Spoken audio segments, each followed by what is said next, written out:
Welcome to Campfire Football. I'm Sebastian North, and a little bit of a special episode today. Today I just sat down with Mark Dillon from the TalentProjekt. He lives in Germany. This is an amazing small institution organization that they've created. It's sort of like a foreign exchange program for American kids who are talented to go over to Germany, apply their trade a little bit, learn about their football, and hopefully find a way to break in at professional levels and really see what they're made of in a place where the talent and basically just the quality level is so high. So I loved this conversation with Mark Dillon of the Talent Projekt. Without further ado, please have a listen. There's a lot to chew on here. It's really good. So, why don't we get started? Because Sure. It's actually interesting. I did an interview with Brendan Griffiths, who I'm not sure how you two know each other, but after doing an interview with him and sort of seeing the interview you did with him, I got very interested in what you guys do. And you guys reached out to me, and I thought this would be a really great thing to talk about, because as a coach personally, the idea of talent and how it gets filtered through and how we create pathways for players it's really important. And if you're a coach, it's fascinating as well. So Mark Dillon, tell me, first of all, what the TalentProjekt not just is, but where it came from in your mind. There had to be some reason why I need to create this, where there had to be a hole that you saw that made you want to do this. Well, yes, the hole was created by FIFA in 2009 when they promulgated a regulation. It's called Regulation 19. And basically what that did was they restricted overseas transfers for players under the age of 18. Now, prior to that, I've been involved with introducing a number of U.S. players to the European markets, Landon Donovan being one, and Bobby Wood being another, and Steve Purdy and Hugo Martins, and a number of players. My own son, for that matter, got into Europe. And then they passed this law, which said that no one under the 18 can make a transfer from one country to another if you're not within that economic area. So basically, it shut off the European market to American kids. And that meant that our guys were missing absolutely critical professional development periods. And so I was looking for a way to get around that now. So I would be bringing in players after 2009 for introductions for a couple of weeks at a time. They might be 14 to 17 years old, and some of them would do really, really well. And they would come away super motivated. And in some occasions, the clubs over there would say, we really like this guy, but we don't have a passport for him. If he had a passport, we'd sign him. Well, the American kid would say, oh my God, now he would have black and white comparative data. Okay, this is what I get over here. This is what I get back at home. And it's not that things back home are so bad. It's just that they're so much better when what they sample when they go into a Bundesliga academy. And so the obvious conclusion of this is that they're going to get better. Side by side comparison, they can't help but get better because they have a better environment. So what do we do in order to give Americans the opportunity not to lose this critical time and to get the benefits of that? So I divined the TalentProjekt as a way to get Americans into the system without falling out with FIFA law. And so I created as a study abroad program, which will allow Americans to get into the European system on a study basis. And then we would reconstruct a Bundesliga academy program alongside it. So we could structure their academic work around the football training schedule. We would train exactly the same way, same amount of hours, twice a day. We would play against all the top level teams, but we wouldn't do it as a registered team. And so now we're in there. Now we're in the system. Now we're training every day. Now we're playing against the top teams. Now our boys are in the shop window every week. And the development that you see in them, the acceleration of their learning is dramatic.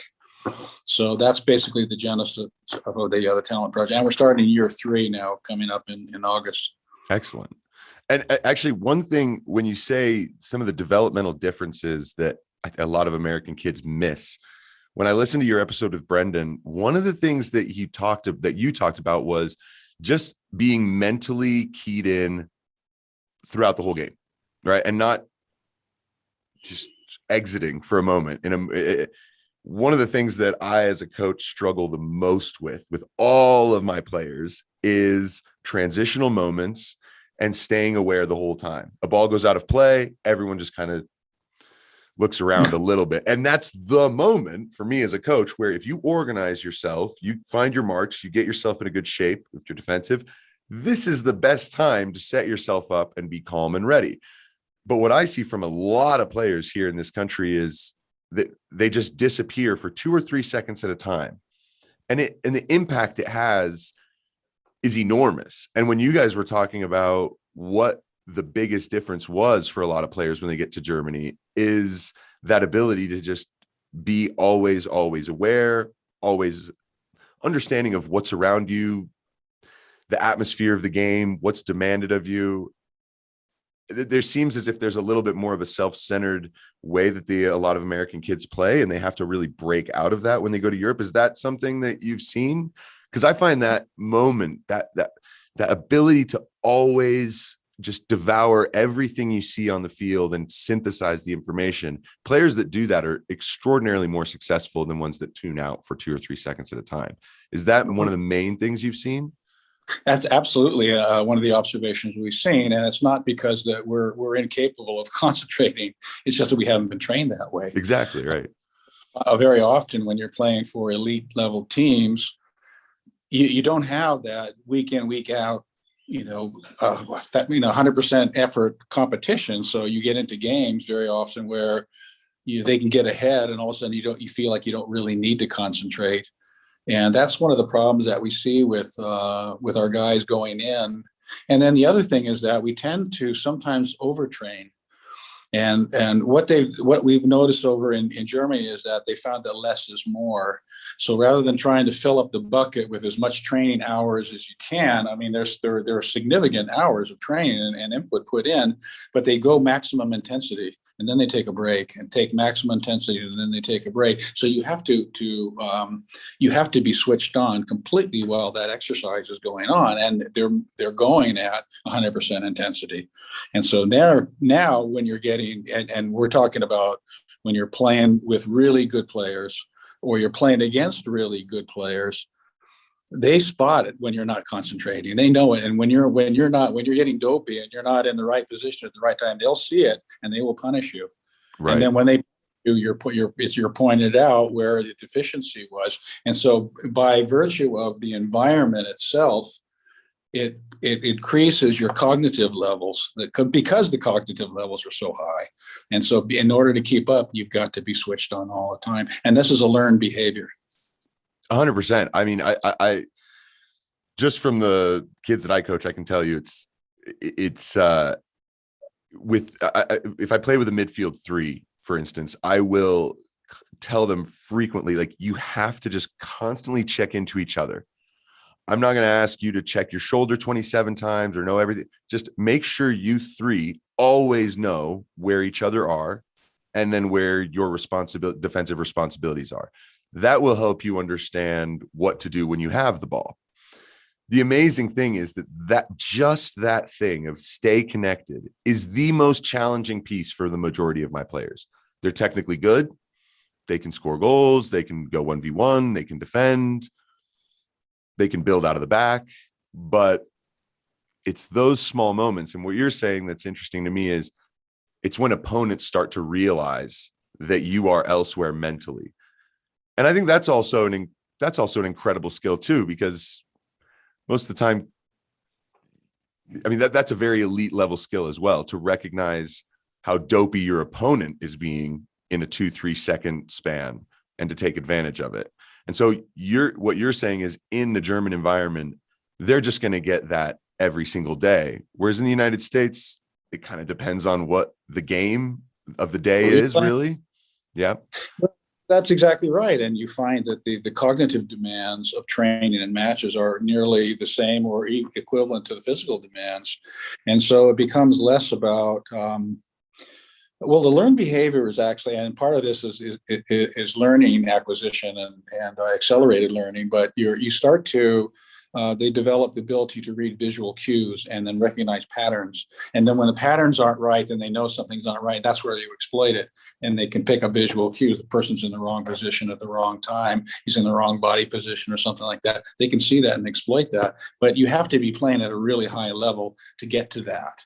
And this is why the guys up there are making all the money. And the other guys who might be technically as good and maybe just as athletic, but they don't, because they don't have that extra cognitive level that they can apply to the game. Well, and goodness, we know that. I mean, I've always said the smartest players are the best, and the ones that have the best chance of going farther. But then, of course, there is the physical side of the game. There is the raw technical side of the game, that some players have this unbelievable talent. Now, when I think about talent, I think about it as the things that you actually don't control. They're not the things that they're the things that you just have. That, you know, you're tall, you just have a baseline speed that is bigger than most other people's, or you're extremely agile. And I know all these things can be learned and improved, but obviously, you know, I coach 13, 14-year-old kids that none of them are controlling, you know, really their body at this specific age. We still have to wait and see how they're going to grow in some ways, right?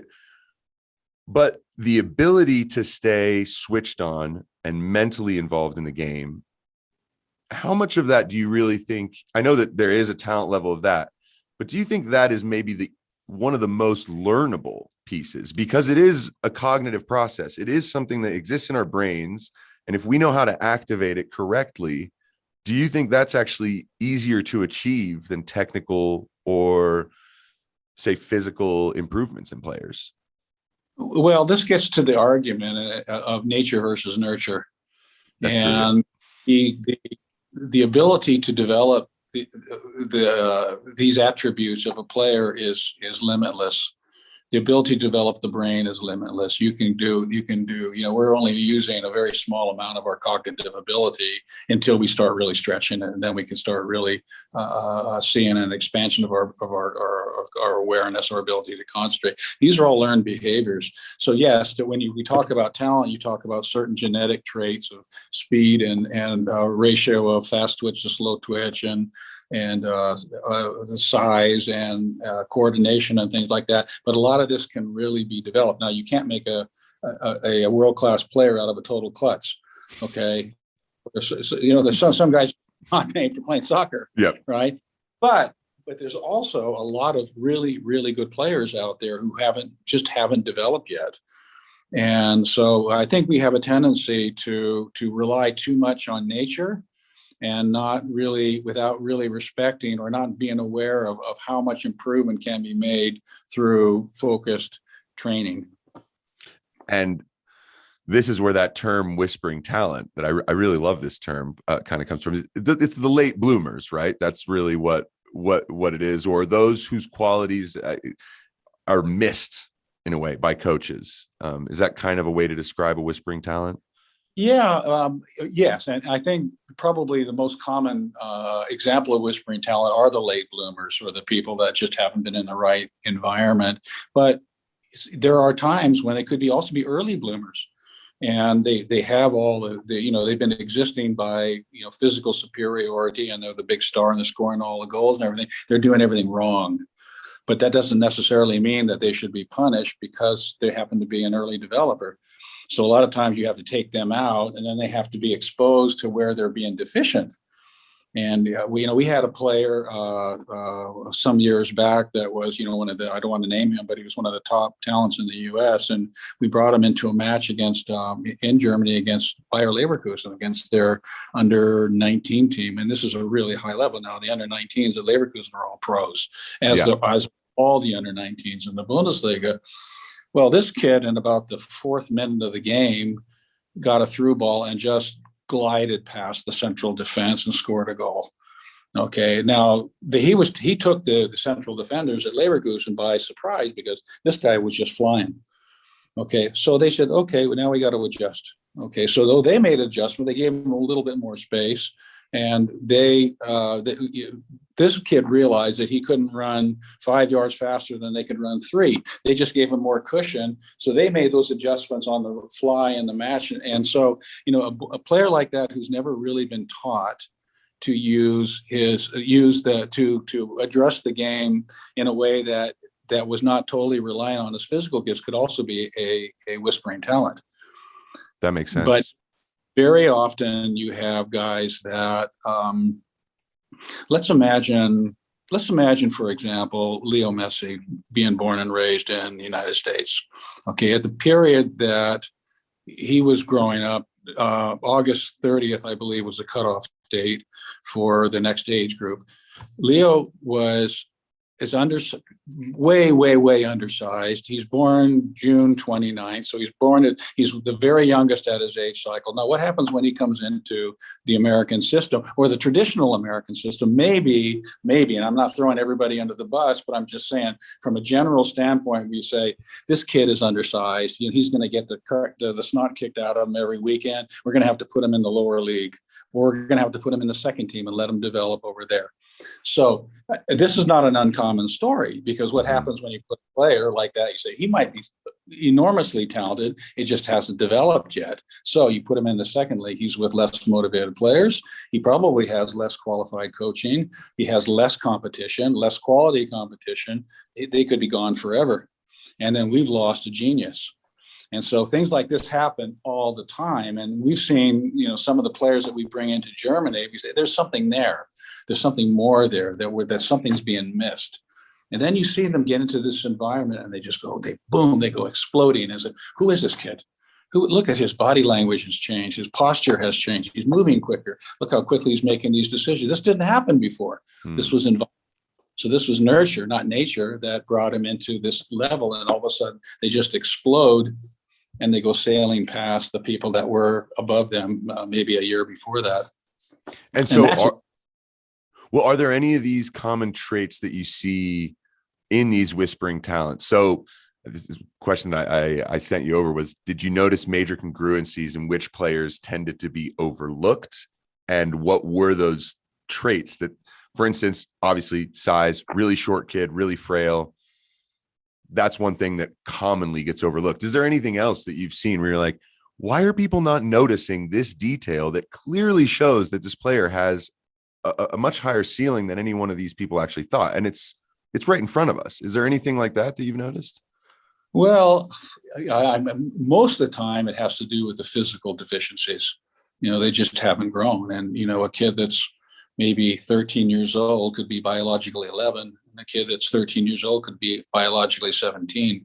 Mm-hmm. And so, and you can't necessarily blame the coaches for selecting the advanced players, because, they get righted mercilessly if the team isn't winning, because, how many clubs are really, when you really look at it, let's be honest, how many clubs are saying we are developing this thing on a vertical basis and we're here to develop players for the future?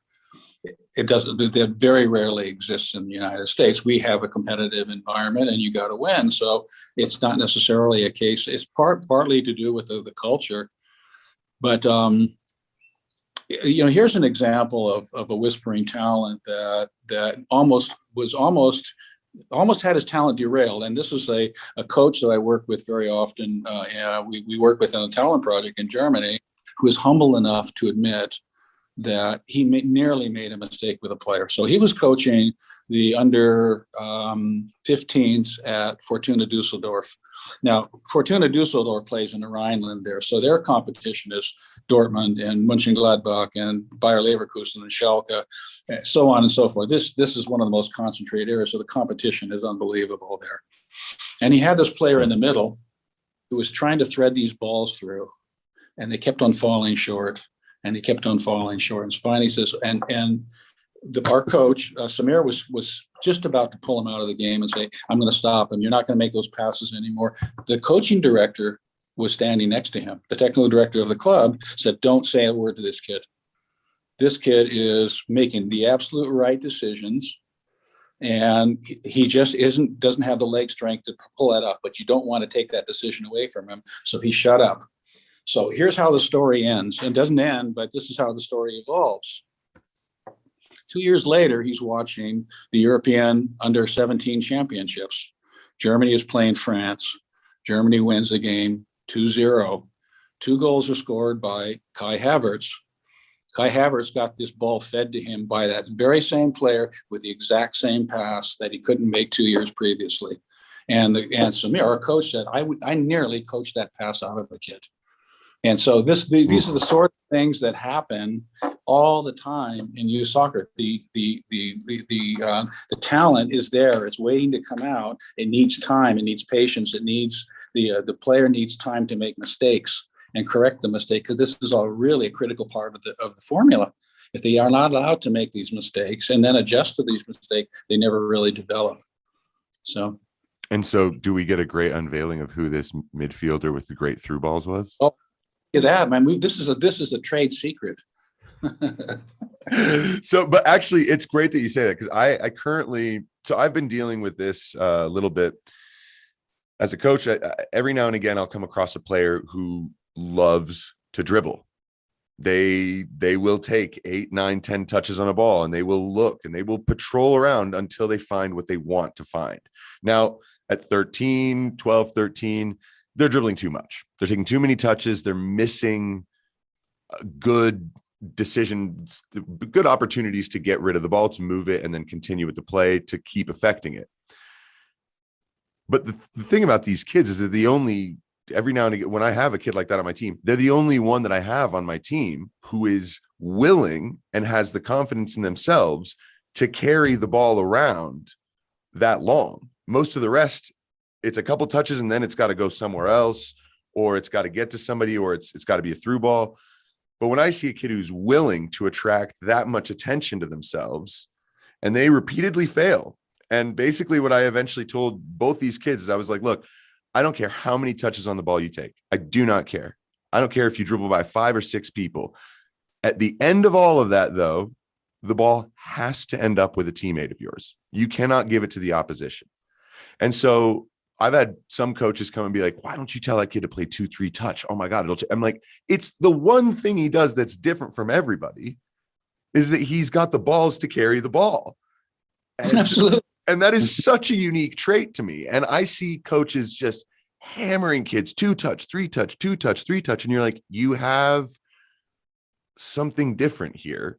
And that's one of those things that I commonly see in I think winning is an interesting one in America. It's obviously a problem. At my club, I'm lucky enough to coach for a club that really push us on, we don't care about your league results at all. Just develop Fantastic. Your players. And I mean, I take it all the way. I have a lot of losing records in my seasons, but I'm trying to teach my kids to think and play and actually understand what they're doing, rather than just, I put on a shirt, I'm running around on grass. Did we win? Did we lose? Okay, go home. And that's just trying to break down that cognitive cycle for them. I think that makes a really big difference. But what we see is a lot of kids, they get overlooked, not even based on deficiency, but actually based on a talent, which I think is extraordinary. And what it leads into is this common narrative that I have, because I coach 13, 14, 15-year-olds, is that if you aren't playing at elite levels like ECNL in the United States, or you're not in an academy team, by the time of 14, 15, the common quote is, you can kiss a professional career goodbye. There's no chance for you unless you magically grow 6 inches, or unless something magically happens to you. What is this view about how we view this pathway of talent? I think this is much more common in the United States, but what does that say about it? If we're convinced that 14 is strictly too late for development? Well, I think that we overlook the ability to improve when the player gets into the right sort of environment, and he has the will to improve. Now, having said that, the better the players. I mean, you need the cooperation of good players around you to really improve. Mm-hmm. I mean, the kid really standing out, but he's playing with guys that are way below his levels, is going to have a real difficult time developing. That's just the way it is, because they have to be driven. If the game becomes too easy and it gets back to that constant, why do I have to concentrate? Because it's too easy for me. And so that part is, I would agree that they have to be playing at the highest level, but to say that they're not going to get there by 14 I think is patently false. I think that if they have the will, they have a real hunger, then sometimes you just need a little bit of luck. And a lot of times you see players that are maybe undiscovered. They say, well, who is this kid? He's playing on a relatively modest relatively modest team, but eventually they get discovered, and then they have a chance to move on into higher levels, assuming that the club itself is not trying to strangle them and saying, well, I need you to keep the trophies flowing. And that's sometimes also a problem. So there's 3 stories that are late bloomers that I adore. One from when I was growing up, when I was a kid. Does the name Dado Perso ring a bell? I'm afraid not. So this is a Croatian guy who played in, I believe he was a car mechanic or something like that in Serie C. And Croatian guy, and just rose at the age of 26, 27, rose through the leagues. And he actually was one of the top goal scorers of that Monaco team that went to the 2003 Champions League final against Mourinho's Porto. He was a key player in that, and then went to the Euros in 2004 and was scoring goals for Croatia. And this is a guy who 4 or 5 years earlier was an amateur player playing in an amateur league in Italy, just getting by. And then he's, sort of household name in global football for a little piece of time there. Another one to me is N'Golo Kante. Probably, I've got him right there in a frame. He's probably my favorite player in the world right now, just because he's so unique. But again, someone who up until the age of 23, 24, no one was really interested in him. Third league in France. Yeah. Playing at Le Havre. I mean, it's a tiny club, tiny town. There's, developmental, yes, but there was never a view of him for years and years. No one was talking about him as just wait and see, just wait. Maybe a few people were, but we don't know who they are. And then the other one is Owen Otasowie. And I want to bring this up because I think this one's really interesting. It's an amazing story of a boy who didn't pick up organized football till he was 14 in Massachusetts and is now playing for Wolves. I believe he's 20. So he was 14 when he picked up football, and we've got coaches saying at 14, 15, it's too late, right? So this is, when you said patently false, I mean, this is a great example of it. And the key that a lot of his coaches said, he was incredibly driven. So you really feel like that drive is going to do more than so many of the things that we coaches think we've instilled in players, right? It really is up to them, isn't it? Well, it is. And a lot of them just, I played in England back in the 70s, and they used to say back then that if you're not playing in the first league by the time you're 18, you're finished. And yet a lot of good players would go into the third or fourth league, and then they'd rise up. All of a sudden they appear in the first league somewhere, and say, where did this guy come from? And you see this now in Germany. They take a more patient approach, and they might consider a 22-year-old still a talent. And so they have a much longer development. Now they're starting to bring in players a lot younger. But the football is full of these great stories of guys that were just completely overlooked, and they were talented. Now it's even in the case of N'Golo Kante, he's playing in the third league in France before he gets picked up, but that's not a bad level either. No, it's true. And he's playing, and to play at any professional level is difficult. It's hard to become a pro. And so when you're playing at that level, then your natural talent starts to come out. But look at Mario Götze, was 14 when he was, they told him he had no future in professional football. And 3 years later, he's the biggest talent in Germany, and then he scores a winning goal in the World Cup. Marco Reus was playing in the reserve team of a third league club in Germany when he was picked up by Mönchengladbach, and then all of a sudden he started to sail up the through the ratings in the team. Next thing is at Borussia Dortmund, he's a German national player. Thomas Muller at Bayern Munich got 6s, which is the lowest possible score by the scouts when he was being evaluated for potential at Bayern Munich. And Antoine Griezmann was completely overlooked by everybody, completely overlooked. Dries Mertens, the Belgian international, again, 18 years old. You have no future in football. Now he's one of the biggest stars in Europe. So, this is a matter of sometimes, and you've heard the term a coach once quoted that he puts hunger above skills.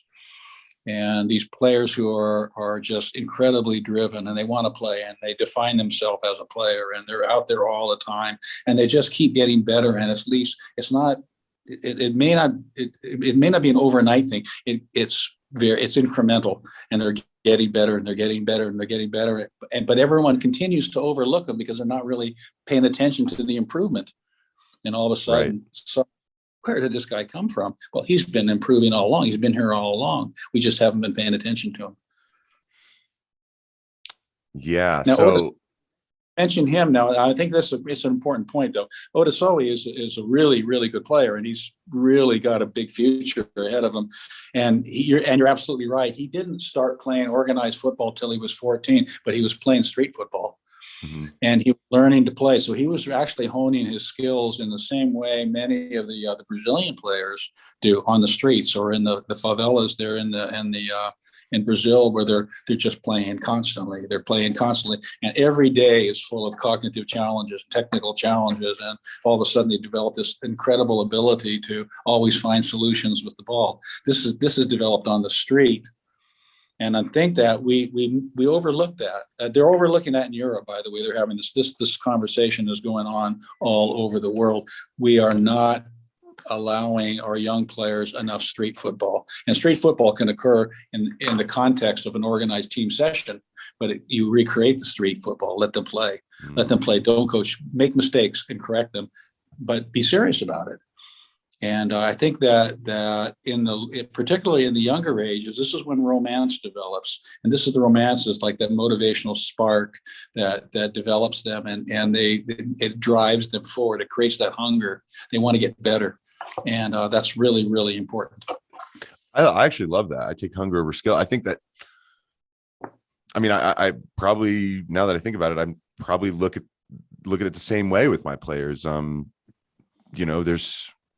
And it's a lot of the coaches will say, I've got practice players and game players. I think I hear that a lot. The ones that are excellent in training, right? They do everything right. They listen to what you say, but they're unimpactful on game day. You got the guy that's technically raw, kind of a little bit of a jokester, but is able to switch on to a competitive mentality, but more than anything, have the self-belief that what they're going to do is going to work. Whereas a lot of these technical players, they're very, very concerned that their tricks just won't come off, that what they want to do won't quite happen. And the hunger quite simply pushes you through all that a lot of the time. It breaks down walls for me. It's what I've noticed with the players. And I think that's interesting. So in order to create, in order to get all these things linked together with TalentProjekt, you guys have to create a holistic soccer experience, right? There is an educational side to it, language, like you said, it's like a foreign exchange student program, basically. How important was that? Because, like I said, I think elite soccer in the United States is extremely sterile. Academy players are not allowed to step onto a field with anyone else. Like, I work at Rapids and the youth club, our academy players, if they're around, I've invited some to just jump in and they're like, no, we're not allowed to. I'm like, okay. I mean, I'm not surprised entirely because I kind of get it, but at the same time, I feel that if we're going to give players a real footballing experience, it has to be more than just train, play, and that's it. And I think one of the things I recommend to my players when they're asking for camps or experiences, I'm like, go abroad, go somewhere where you're going to get, playing football is going to be a 2-hour part of the day, but the rest is learning life and meeting people and learning other skills. And so do you think that that's when you built that into TalentProjekt, is that something you're like, this is actually how we're going to build pros? We're not going to build pros by just having them come out, play for 6 hours a day, hopefully get a contract, and then off you go. Is that that's an extremely important point, Sebastian. For every player that you read about that makes it, the McKennies, the Pulisic's, and the Reynas, and the Adams, and the Sargents, these guys are out there. There'll be 20 that were possibly just as talented that went into an environment and failed miserably. because they could not make the mental, the emotional adjustments, the cultural adjustments, the language. All these things conspire to derail talent. And you see a player sometimes come into an environment that's, wow, you just know this kid has got some incredible talent, yet he shrinks. Okay, he doesn't. He's unhappy because he doesn't understand what people are saying. Don't know the language. The weather is different. The style of play is different. The food is different. They're missing their family and friends. And you really need. It's really, really important to have an integrative pathway that ramps the player up to get them to where he needs to be. Otherwise, because anybody can transfer a player. If you've got the money, you can transfer anybody you want. Now, the question is, how do you get the maximum talent out of that player to make that investment work? Now, Bayer Leverkusen were great at that. They discovered that they were bringing they were discovering some superb Brazilian players, bringing them into Germany, but they noticed that they had about 6 months of adjustments where they were not getting it right, and they were just awkward, and they weren't showing anything anywhere close to what their potential was. And then the club, to their benefit, and this is one of the best run clubs in the world, really, they created an entire infrastructure around the Brazilian players. So they had Portuguese speaking interpreters. They had people helping their wives to get helping their kids get settled in school, help them shopping, finding the foods that they are familiar with, creating a social network for them, getting them, helping them to get the language, learning to adapt to the language and teaching them about the culture. And then it made all the difference in the world, because these players became like, Emerson and Jorginho and Paulo Sergio and Zé Roberto. Yeah. Big talents. They came out of nowhere, but they brought them in. And so what we try to do to mitigate talent killers, we bring our players into I don't like to use the word cocoon because that sounds a little bit too safe, and we want the players out of their comfort zone. But when they are allowed to come in and they're around an area where they feel safe, they feel comfortable, they don't have to learn the language overnight. They get a little bit of home, and then gradually, day by day, they're learning the language. They're learning how the game is played. They're adapting to the speed of play. They're learning what the culture is like. They're learning how people think differently. And then they get a few months to where they are ramping up to where now they're starting to get it. Now they're starting to look like one of the locals over here. Now they're starting to look like young Bundesliga talents. But if you skip that part, that holistic part, you could miss that entirely. I mean, I couldn't agree more. That's what, as a coach, that's what I try to do, is make it as holistic as possible. I mean, it's a little more difficult when you're coaching U13, U14 kids. You only see a few times a week, but really trying to key in all parts of the game, I think, and parts of life. I think they're so important in this, and that tends to also just inspire just a little bit more. The fact that, because one of the most inspiring football experience I ever had was, have you ever heard of Tawichi in Bolivia? Bolivia, yeah. Yeah, so I went down there. My sister found that my sister was playing at Colorado College. She had walked onto the D1 team there and was extremely nervous for her sophomore year. And I was about to go into my senior year of high school, and she was very nervous. She didn't feel like she was fit enough and wasn't ready. And so she went online and looked for camps and found Tawichi Academy in Bolivia, and just came to me one day and said, I think we should do this. And I was like, well, this sounds wild and fun. Let's try it. And our parents were both like, yeah, no, this sounds great. We'll send you guys down there. So we did it for a month. And I mean, doing like 2-mile laps of a sand dune park, and doing like sprints up sand dunes, going to rivers, and just doing literally a 1-mile run up and down a river that's like knee deep water, playing against teams from all around the region, and going to some places where the whole town came out to see the gringos play. I mean, it was, and staying in a homestay, right? So, you're with a family, and you're learning to speak the language, and you play with a lot of the other kids from the academy, a lot of the Bolivian kids that are there. And I mean, I couldn't. The only thing that would have been better is if that would have been nice if we were able to do a little bit of sightseeing of Bolivia, like actually go and see something nice or go to a beautiful place or whatever. But it was football all day, every day. The great thing about it was a pretty holistic experience, and it will forever stay probably the most memorable choice I ever made as a youth player to go expose myself. On top of that, I got a whole new window into what footballers look like, because there were so many different talents that were there that I'd never seen before. I'd never laid eyes on kids like that in Colorado. And I just think that must be a really fun thing to bring kids from the United States who maybe have not really spent much of any time abroad and put them together in Germany and kind of show them, hey guys, here's how life in a different country works. And how excited are you to try and make this your life? I mean, that must be a really inspiring thing to watch. It is inspiring, and what we're providing is really what we call revelatory moments with that ignite. And you want to ignite that passion, and they want to see the world. And you talk about your experience at Tawichi, which I can relate to that 100%, because I know exactly what you're talking about. You get to something, and all of a sudden the world becomes much bigger, and you see, and you're changed because your paradigm has shifted, and now your standards are higher because you've seen it and you've felt it and you've experienced it, and that changes you inside. That changes your paradigm, and that ignites that raw passion, that hunger. I got to get better because I want more of this. It's really, really important, and that's really one of the satisfying things that we see is the change in the people that come, and they become more. Are there any igniters or lightning rods that you've seen players just a moment of inspiration that kind of made you go, wow, like that player really took to this? And it wasn't necessarily a football thing, but what it did was opened up the gates for their football development.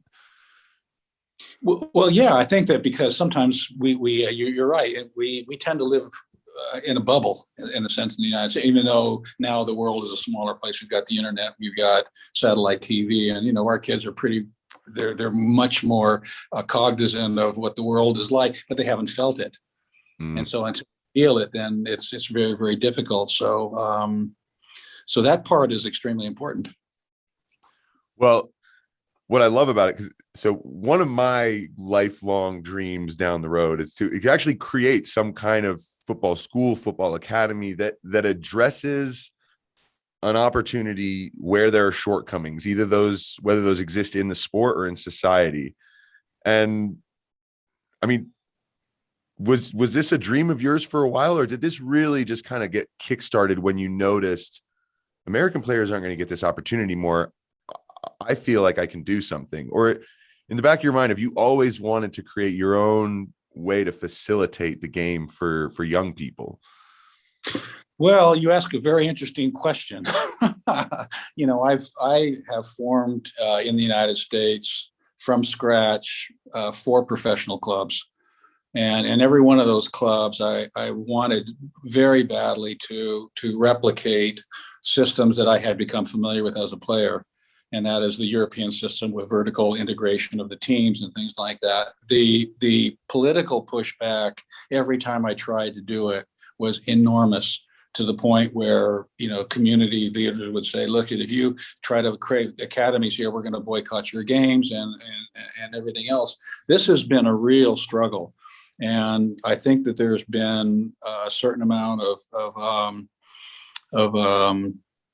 cultural change that had to come in, even with MLS, who were required to invest in youth development and required to have academies. They got a lot, and particularly in the early days. Now we're starting to accept that they're here, but a lot of times you have major clubs saying, we will boycott you. We're not going to have anything to do with you. If you have the audacity to try to bring professionalism into our youth development program, we all know we need it, and everyone say we need it, but now you try to do it, and the political winds start blowing, and everything kind of falls apart. So I've been wanting to do this for decades, and I've watched the market change. I watched the perception of soccer change in the United States over that time, to where a few people had to get bloody trying to get through the wall, do this, and they're going to make it happen, and they're going to be the target of ridicule and criticism.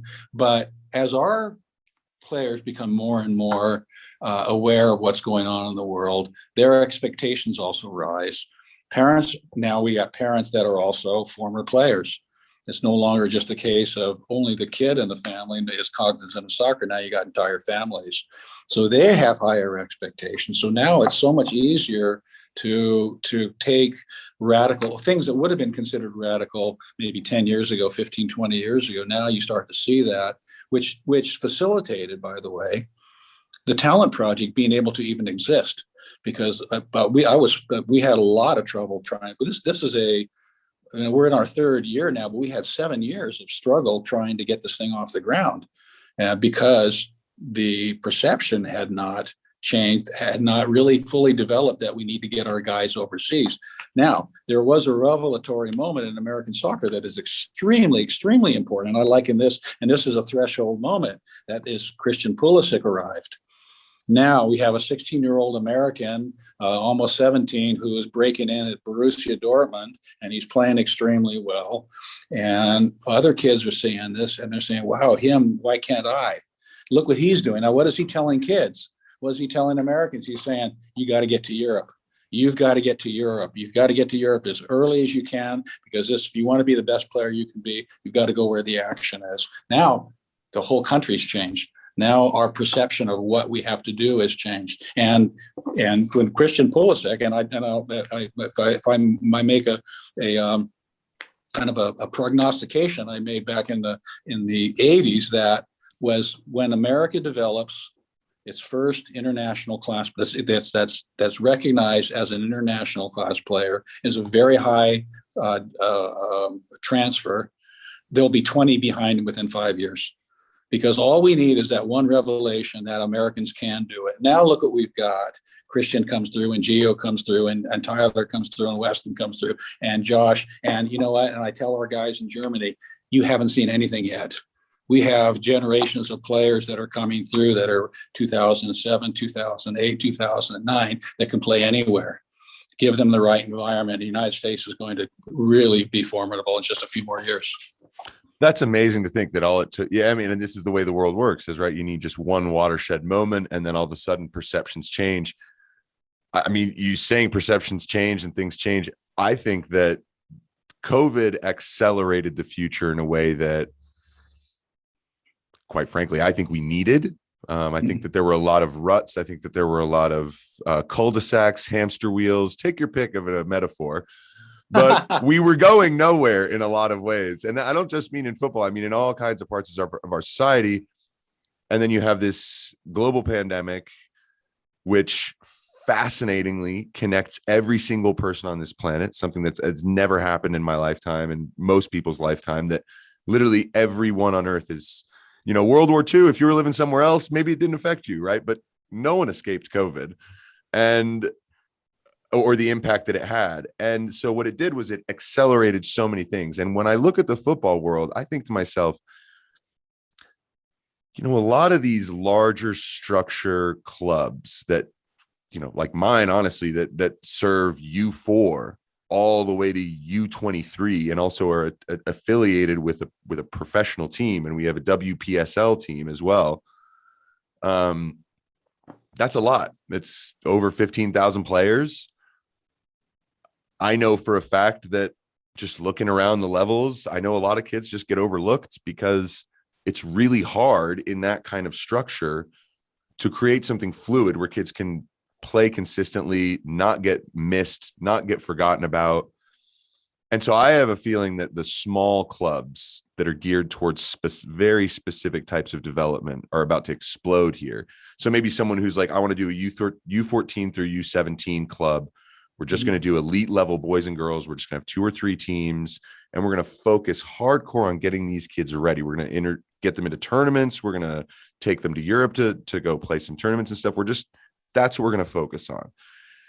Or people doing it with just 9s and 10s, technical work, 9s and 10s. How are we going to create kids that at 9 and 10 can think through the game and play technically well, versus I want to start a club that goes U4 through U19, because I don't know how much we're getting done that way. Honestly, I think we're providing an experience where kids can play. Unfortunately, there's the pay to play issue, which obviously cuts a lot of them out. But I have a feeling that the world in the United States culture around football is about to have a huge change because of what happened with COVID, the acceleration of the future. And now what you're saying, you haven't seen anything yet. Just wait 5 more years for those kids to come out. Now, do you think that we're really on the brink? I mean, do you really think 2026 is something the United States can consider themselves? I wouldn't say favorites, but why not go in there thinking you can absolutely win it? Or are we still going to be in a growth period at that point? Well, I think we're always going to be in a growth period, but I just hope that we're in a continual state of evolution, because that's the nature of football. It's a constantly changing. It's never, as soon as you're static, you're falling behind. Right. So, but I've been around scouting, and I've seen some players. I mean, there's good players at every age now coming through, but now the younger ones, the coaching's getting really good over here, and referees are managing games better, and the competition levels are getting good, so players can really get good games where they really challenge, and they're being exposed to professional levels, and so they're starting to. I think there's a certain osmosis that's taking place that's coming from our environment. And you need a lot of environmental reinforcement in order to really develop talent. You need a lot of it. And so I'm looking around and I'm seeing boys that are born in 2007, 2008, 2009. I go, wow. These kids are ridiculous. They're really, really good. And all they need is the right sort of environment. Now give these kids the right nurturing, they've got it. And United States can just, our 07, 08s can play anywhere, and they're that good. And so I get excited. We just added 2007s to normally the TalentProjekt was designed to be a under 16 entry level. We did this for maturity reasons and everything else like that, but circumstances that presented themselves to us gave us a chance to move one age group down. So now we're looking at 07s, and I'm thinking, wow, there's some really, really good 07s coming in. We've already got some excitement from our neighbors up the road, Bayern Munich, and we've got Augsburg, and we've got Fürth, and we've got Nuremberg and Red Bull Salzburg all around, and they're watching really That's carefully cool. about. They're really interested in what's happening in America. A revolution is happening. A revolution is happening in American soccer. It's very subtle at the moment, but it's going to get really, really big in a matter of 2 or 3 years. That's really exciting. I think it's a great thing because after the 2018 World Cup debacle, I think a lot of people overreacted. Personally, I thought in the United States, I think that was just, okay, you had a qualifying campaign that didn't work out. My mother's French, my father's English. Believe me, I have seen some qualifying campaigns that did not work out, and they were pretty scary. So I understood that everyone got upset, but I thought the overreaction was ridiculous. Mostly because when you look at how the United States does in under 17, under 18 World Cups, they're pretty good. They're pretty good. And it's more a question of, I think just getting that cultural piece from the top down to the bottom, and it's coming. I think it's just, there's a lot of kinks being ironed out here. But what I actually find kind of a fascinating topic is you're saying that now people are really starting to take notice of what you guys are doing specifically. And you've only been going 3 years, right? That's right. That must mean that in Germany, there is this whole thing that says, if you see a kid from the United States, take them seriously, as opposed to before. And when I listened to the episode you did with Brendan, where he was like, yeah, I mean, they basically say you guys are all mentally weak. And or a lot of the American players are sort of not mentally weak, but just not mentally excellent. And I think this is, it's kind of an interesting. Well, I don't think we're there yet. We're not there where they're viewing us the same as they might view Brazilians, for example. However, they're curious. And they're seeing results. So Christian Pulisic also changed their perception. And then Gio came in, followed them in. These were guys that were where they're 17 years old, barely 17, debuting in the Bundesliga. Well, how many Germans even do that? I Right. mean, the guys that have had the benefit of a lifelong professional education through Bundesliga academies, and one year after another, after another, after another, they're 16, 17. They're not even sniffing the first team. Now these American players come in, all of a sudden, holy smokes, they're in the first 11, or they're coming in with 25 minutes left, or he's scoring a goal. And so they are definitely viewing us far different than they did just a few years ago. And the more we impress them, and we are impressing them, the more they're going to take us seriously, and there are more doors they're going to be opening up. So I think there's a really important Germany that it doesn't exist, by the way, which is why there's so many Americans. We have a treaty agreement, the United States and the German government, on employment law. And that means that if a German company offers a contract to an American, they have to give them the working visa. It's the only country in Europe that offers that. And so a football club, professional club, is an employer. And when they want to hire an American with an employment contract, it's immediate access to the working visa. And which is the reason we're seeing so many Americans in Germany. Exactly. Versus other countries in Europe. It's a purely diplomatic reason. Well, yeah, I would say, yeah, well, diplomatic and political. Yeah, you're right. But anyway, it's a very, very good environment for American players. They know how to take care of young players over there. They educate them well, and they value. I mentioned Kai Havertz, for example, and this is somewhat anecdotal, but this will give you an idea how much they value education. Because Kai was 17 years old, and he had become an integral player at Bayer Leverkusen. Bayer Leverkusen were in the Champions League, and they were pushing. I mean, generally everybody plays for second place in the Bundesliga because FC Bayern runs away with every year. But they were constantly pushing for those Champions League spots. Now they had a key match against Atletico Madrid in Madrid, and they had to win this to get through the group stage. Now Kai has already established himself as a key player in that team, so they're getting ready to plan their match, which is going to be on a Wednesday night. And Kai came up to him and said, "Oh, by the way, I got to reorganize a little bit because I've got a final exam at school." And they said, "What? You have a final exam at school?" I said, "Okay, you're not going. You're not going on the trip." "What do you mean I'm not going on the trip? I want to play." "No, you're not going. Stay home and get your exam done." The kid was, "I should have said nothing. I should have just shut my mouth. I could have been playing against." But anyway, the club, and this is not atypical, this is typical. They said, "You have education that's going to stand you for the rest of your life. So you have a career. You've got plenty of years to play professional football, and you will with us. Get your tests done and get them done well."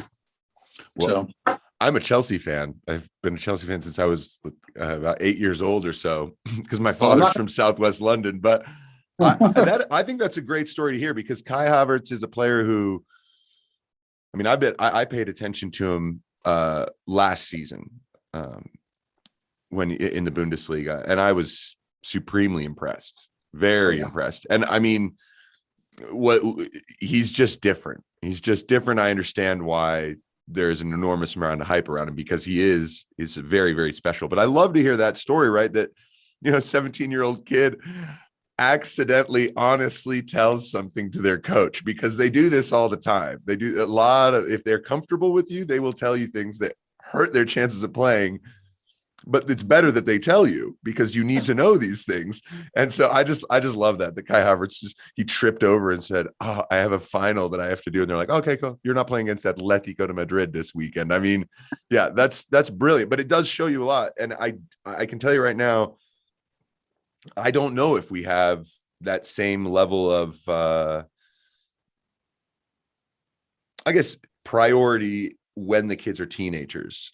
I think one thing that we have in the United States system that's really great is the college system, where they can go play college ball and potentially also create professional careers out of that, which I think is terrific. It's really nice that we have that pathway in our system. But it's almost like at that 16, 17 age range, it's where we just mess it up. Or maybe even younger, probably younger, but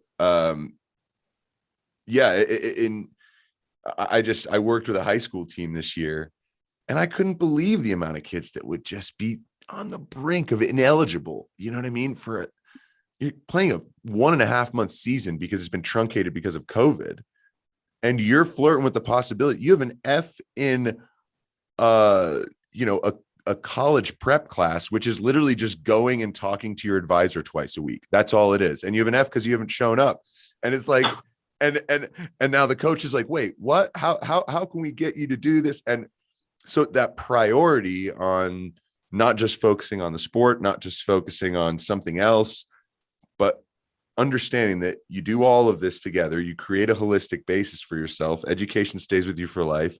Soccer, you're going to play as long as you possibly can.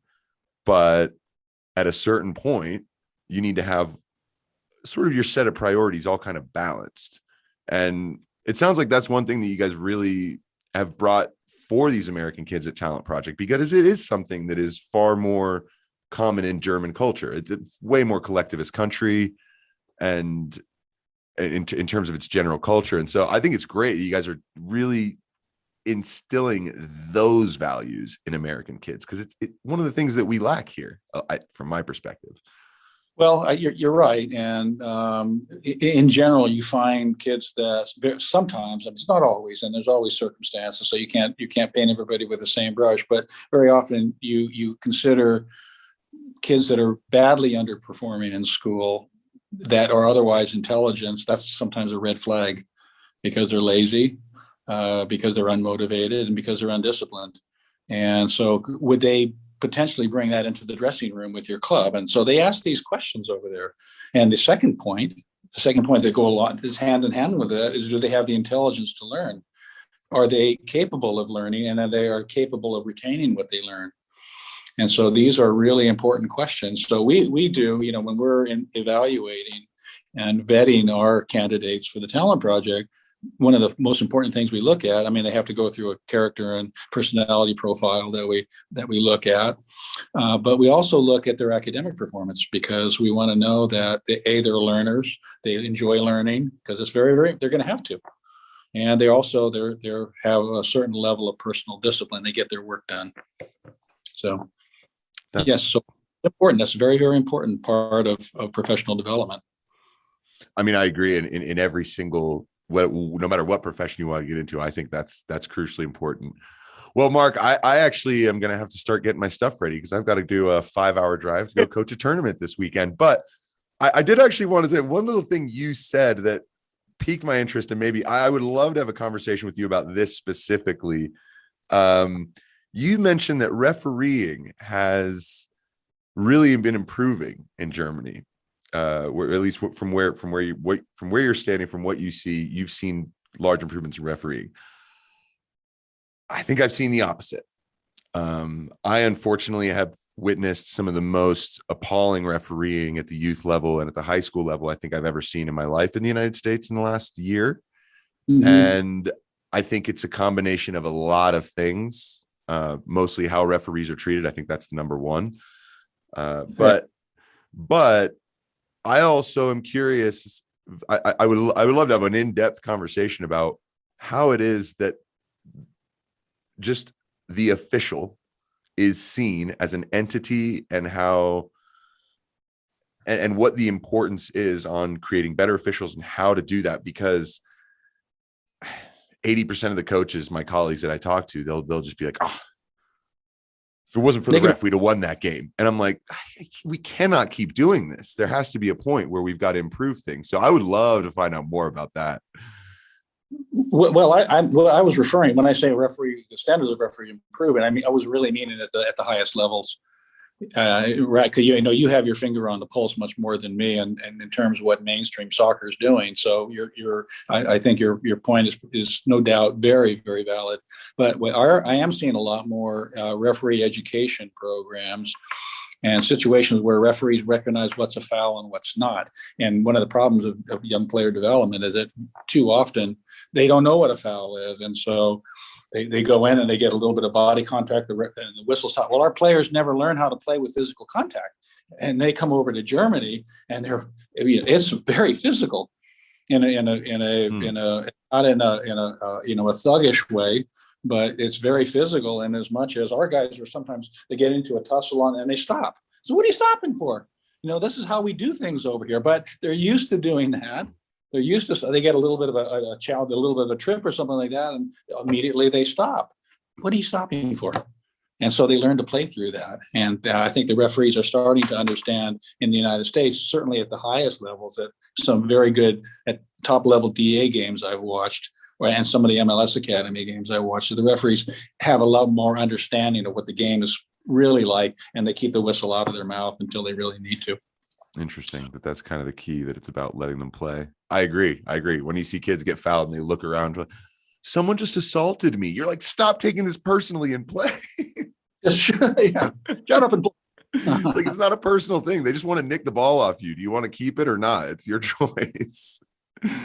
Well, either way, thank you so much, Mark. This has been a lot of fun. And I would love to keep up with you because, it's a fascinating thing you're doing. And I hope that anyone interested, at least if there's anyone who feels that they have an elite kid, an elite player, can get in touch with you. And I also noticed that you have a Rocky Mountain Scout. I went to your guys' website, saw you guys have a scout based in the Rockies. We do. In fact, we're gradually developing our scouting network. And in this particular case, he's a former player of mine who went pro. He had a good pro career, and he played overseas, and he knows, he has a good understanding of what we're looking for, and he's been able to identify 2 players so far from the Metro Denver area that we think are real sleeping talents, so yes, we're trying to expand our eyes. The United States is not a country; it's a continent. And trying to find these talents, because there's talent everywhere. You don't have to just look in Southern California or the Metro New York, Chicago area to find. You can find them in Iowa, you can find them in Alabama, you can find them in places you never imagined where you'd find. And certainly the Colorado is loaded with talent. And so, having people around there that can make recommendations, it's really important for us. Yeah, well, I think that's great. I think it's what we actually have is probably we have a very, very quality girls. There's a lot of girls that come from Colorado to get to the U.S. national team. Not as many men. So we're still trying to build up the boys program a little bit. So when I saw that you guys have a scout here, I was like, this is great. There's some kids who knows, maybe they're in my club, maybe they're next door, but there's kids that are going and doing this. And I think that's a source of pride for all of us. And that someone like you has seen a hole in the market for American players to be able to do this, and to have created this yourself, and to have created something that, like I said, is holistic and builds people more than just, okay, we're trying to turn you into a machine that can make it to the Bundesliga. I think that's really excellent. And you guys deserve some recognition, and for people to know who you are, and for players, if they're interested and they want to do this, to get in touch with you guys and to go and try and make something of their careers while they're still young, and while someone's looking for their whispering talent, right? Yeah, I appreciate that very much. Yeah, we could use all the friends we can get. Well, couldn't we all? Well, thanks a lot, Mark. Sebastian, I love your program, by the way, and I'm a fan of Campfire Football, and thank you for having me on. I really appreciate it. This is great. I'm super excited. And this is one of those episodes that thankfully I can have my girlfriend or my mom listen to, because they'll find this fascinating, because they're not real football fans, but they do love interesting people and interesting conversations. So thanks so much for this. And yeah, let's do this again sometime. Sure. Anytime. All right, Mark. Stay well. Have a great day. Bye-bye. Well, I hope you guys enjoyed it. That was really fun for me. Honestly, a pretty inspiring conversation, just because this really is what I'm most interested in when it comes to football. I know that I'd spend a lot of my podcast right now talking about the top leagues, the professional game, the women's game, but I'm a coach. Deep at heart, that's what I am at my core. And this was a conversation where, if you don't know that about me, you kind of got a window into what I'm really fascinated by. And this conversation was so inspiring for me, because I started this podcast essentially for the reason of finding people like this, finding people who are doing something in football that aids all of our community and that helps people grow for the future. So tip of the cap to Mark Dillon and the Talent Project. And I hope I was able to give you something that you hadn't otherwise heard before. Thanks so much. This is Campfire Football.